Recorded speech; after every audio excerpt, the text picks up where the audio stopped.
Hi, this is Tim of the 1916 Company. Welcome to my office. I have no particular plan for what I'm going to do with these three watches, but I thought it would be fascinating to take a look at a profile in each case of a different modern master, Greubel and Forsey, F.P. Journe, and Denis Flageolet.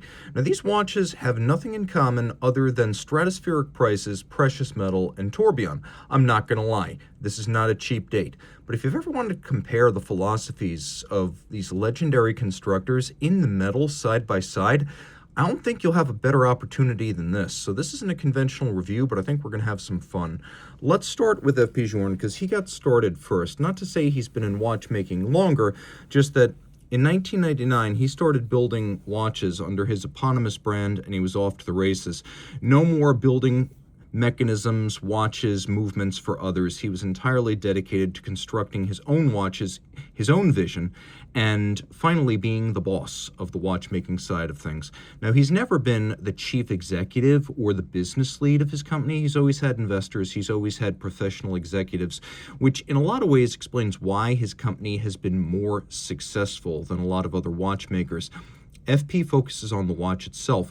Now, his original 1991 prototype was a version of this watch. That was the first wristwatch he ever made, and incredibly, it was a tourbillon with remontoire. It was a very rough prototype, but one that pointed the way to what would become the Tourbillon Souverain in 1999. And so this watch represents a first-generation tourbillon, and it's a third series piece, so let's just break down some of this. If this were truly the 1999 model, it would be a 20-piece limited edition, and that would be the souscription, so there'd be a 1 to 20 serialization on the dial. The second series would have been exactly like that, but without the 1 to 20 numbering, and it would have had a rounded remontoire cock. And then what makes a third series is that we now have this flattened remontoire cock. You can see the text for the power reserve scale is about the same size as the minutes on the dial. And then we have these big screws. Those screws would get smaller on the fourth series watches, and then the ruthenium, the last of the original Tourbillon Souverain generation, they would be the only 40mm examples, and those would all be platinum with ruthenium-coated gold dials. Now, this is a white gold dial, even though it's got a little bit of a champagne hue. That's really a function of the varnish that's on the dial itself. 38mm platinum case. You can see that this one, of course, brass movement. You have a remarkably shallow engraving, though, here, and you can see that this case was made in 2001. T is the reference. Journe references are very, very short. T, sometimes a second, sometimes a third letter, and it's always between 1 and 3 letters. Taking a look at the case back here, you can see the Eleanor case marks, French hallmarks too, and so you'd have these double hallmarkings, both French and Swiss, on these Journe cases right up till about mid-2008 when Journe bought his case maker, moved it from France to Geneva. Now on the back here, you can see a couple of things that are distinctive. First, there's not a whole lot to see. You've got the crown wheel, the ratchet wheel, you've got the click and the click spring, and then a little note that this is in fact the caliber 1498. So in Journe speak, that means 14 French lean, and work started on the movement in 1998, though we all know it started a whole lot earlier than that.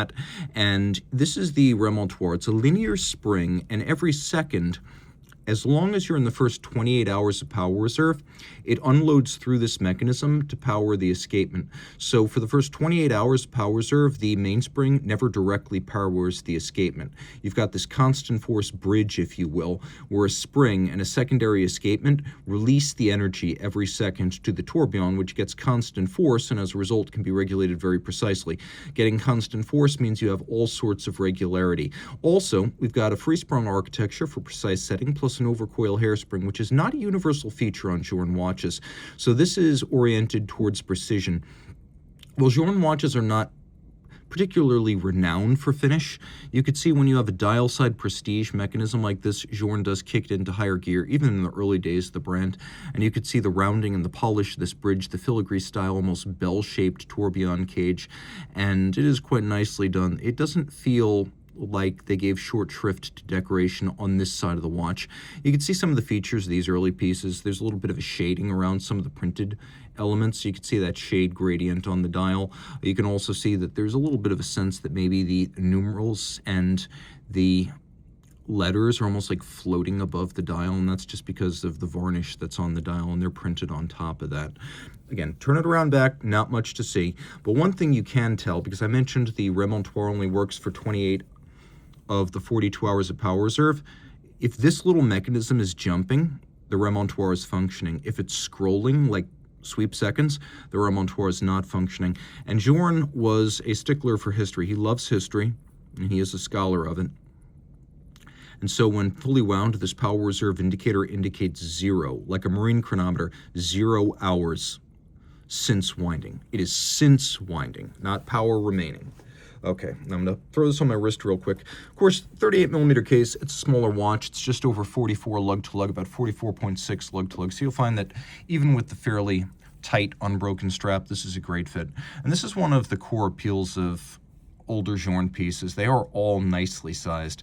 Man, woman, smaller wrist does not make a difference. It feels like a vintage watch now, even though this has a case made in '01, and that likely indicates that was the year the watch itself was made too. This era of FP Journe really does feel like a different era of watchmaking, even by Journe standards.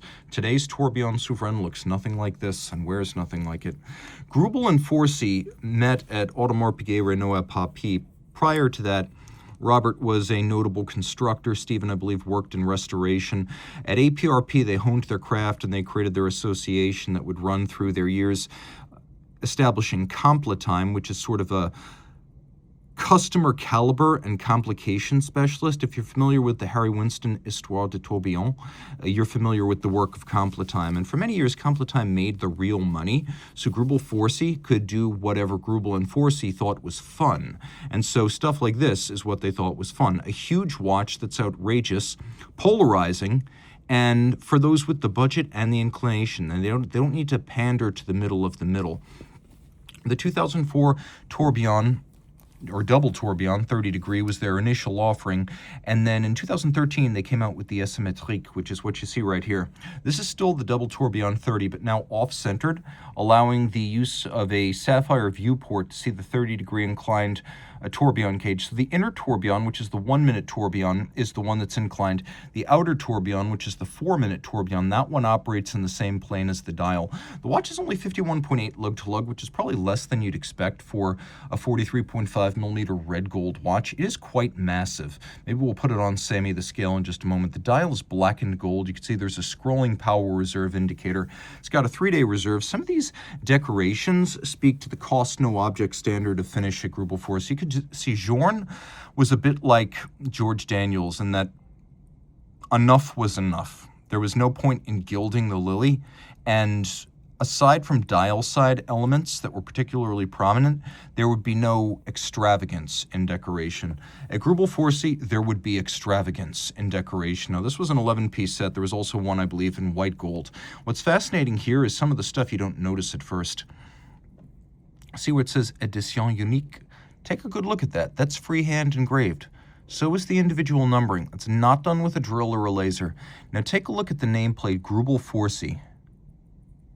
Look at the base below that, and look at the base below double tourbillon.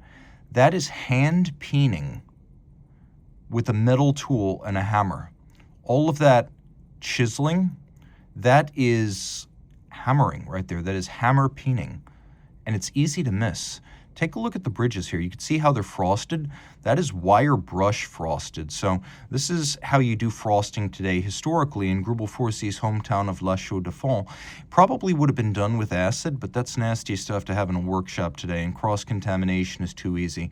So a wire brush, a lot like what you use to clean your grill. When you're trying to clean those carbon deposits off the grill, you use a really stiff wire bristle brush. You take that brush, you dab it down, and you just keep dropping it vertically on the surface, and it creates this frosting. And then this is all German silver. It's rhodium plated because Greubel and Forsey liked the look of a rhodium plated bridge rather than bare German silver. And so it does give you that nice silvery contrast with the golden elements of the drivetrain. You can see the barrels have an incredible solarization on their covers, that we've got real, no joke, interior angles and hand anglage finished off probably with gentian wood. This is not the kind that comes out of a machine. This is the kind that is the product of a company where they have close to a 1-to-1 ratio of watches made per year and employees. We have little golden chaton cups, another nod to antiquity. And you can see that we have beveling inside the wheels, which is not an easy thing to do. 3 days of power reserve. Note the presence on this case back of both polished screws and blued screws, and huge blued screws. And look at the beveling on the sinks for those screws. Really cool watch. This is the only one of our 3 that has any kind of lume on it. Not a lot, but it's there. The dial is blackened, but it's also gold. And it's very heavy. But again, the fit of it is quite agreeable. It's a huge watch, but that's the look. Portugueser style, Panerai style. It is not supposed to look small. All the parts of the tourbillon carriage and the bridge adjacent are immaculately finished. Let's see if we can get this to track correctly again. Yeah, okay, now we got the tourbillon. And this is really where Greubel and Forsey are showing off. Overcoil, free sprung, 6 position adjusted. And the idea being that no matter where the tourbillon is seated, you're going to have one tourbillon at an angle canceling out the effect of gravity. No matter what position it is in at night, the tourbillon, because of the permanent disparity in orientation between the 2 cages, you're going to have cancellation of the effects of gravity. And one of the features I love most here, do our best to see it here because we're having some focus issues with the camera, but you can see the inward inflection of the Greubel Forsey lug design. It's a lot more sophisticated than it appears to be when you just look at the watch from head on. So keep in mind little nuances like this. Every piece of a Greubel Forsey is a work of art. It's a more is more philosophy, but everything is done to the highest degree of quality, attention, and love. It's almost like Sagrada. You know, Gaudi, he was going for more is more. But it doesn't feel like the strip of Las Vegas, Robert Venturi style. It seems incredible and awe-inspiring, and that's what this is.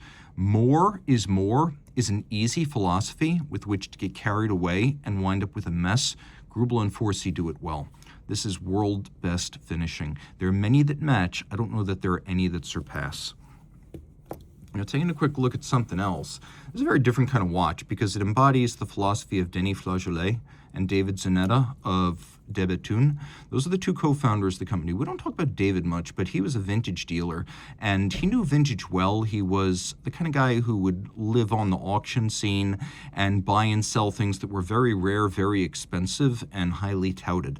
And so a lot of the de Bethune watches between 2002, the founding of the brand, and 2017, when Zanetta retired, they mirrored the look of vintage pendant watches, pocket watches, table clocks, things that he'd seen in his career, and then Denis Flageolet would realize it in horological form, making the mechanism within and adding his own aesthetic sensibility. So there have always been a series or a hierarchy of watches at de Bethune, and all of the watches are rare, all the watches are special. I think they've only just made their 4,200th watch, but the Dream Watch series is over and above. So if you think of McLaren and you've got the Super Series and the 765 LT, it seems like the end of the world until you see the Speedtail. And then you realize what the premier flagship McLaren looks like. And with the Dream Watches, that's what you get. This is the Dream Watch 3. It was launched in 2009. Only 21 were made. 23 were made. 19 like this, and there were 4 others with sort of an anthracite dial. So 19 with this platinum case and then the blue dial. The blue dial with, I'll do my best to focus on this here, with the Media Blast outboard, this is all fired blue, and then inboard, this is all lathe cut. So this microlight engraving, this is how de Bethune does guilloche. You could also see there's a serrated track for the minutes, and then the hands are designed to contrast. One is polished, one is blued, and then we'll zoom out a little bit here. You can see we've got these titanium cabochons for the hours, and then sort of a stepped serration down at the bottom. And there's a little bit of pendant watch here, there's a little bit of pocket watch, a little bit of Egyptian revival. And this was a early experimentation with some sort of an articulated lug. The watch is only 11.9 millimeters thick, and it's about 42.9 wide, and then roughly 47 with the lug compressed and 49 with the lug fully extended. It has a bullhead style winder, but unbranded, because Denis and David Zanetta were both classicists, and historically branded crowns were a rare thing. Now, the movement uses a tourbillon that to this day remains the world's lightest, 63 pieces, 0.18 grams, so that is 18 hundredths of a gram. Journe used an overcoil a remontoir, and a free-sprung architecture. Greubel and Forsey used free-sprung overcoil on a double tourbillon with a 30-degree, and Denis believed that the best way to seek accuracy with a wristwatch tourbillon was to move it very quickly. So this is a 30-second tourbillon rather than a 1-minute tourbillon, 2 circles per minute. And then it's a 36,000 vibration per hour beat rate. The Journe that you saw was 21.6, the Greubel was 21.6. This is 36,000 vibrations per hour, so 5 hertz, 10 beats per second. Also, there are some unique technologies here. Aside from the tourbillon cage itself and the carriage mechanism, which is patented, there's a silicon escape wheel. There's a wheel for the balance that in this upgraded version, this has actually been back to the factory for a service and an upgrade. The original balance was replaced by a more efficient patented balance with the titanium blued wheel and white gold masses. And then there's a hairspring of Denis Flageolet's own design. It starts as a flat conventional hairspring, but then the terminal coil is cut off, shaped by hand, and clamped back onto the inner coils. So these features in combination create a tourbillon that's designed to run within 1 second a day. And you can see it's all mirror polished underneath to reflect light back up at it. It's white gold, it's titanium, it's steel, it's silicon, all of that. And I believe that the lightest part on this is 1/10,000th of a gram. Flip it over, there's not a lot to see, but you can see that it has had the upgraded tourbillon because it mentions the original titanium and silicium balance, whereas you can quite easily see this is the titanium and white gold balance there. So taking another look at the reverse side, you could see that we've got a power reserve indicator, twin barrels here, manual wind, so it's actually a 5-day power reserve, which is the longest of these 3 watches.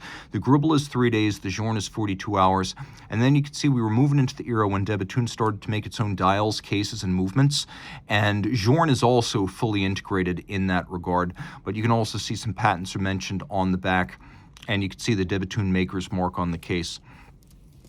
Put this on my wrist. I actually find that this one's a little bit more to my taste than the Greubel, and it feels a little bit more special than the Journe. Now, that Journe is something remarkable for a collector. If you want the most collectible watch, the most valuable watch here, it's going to be this.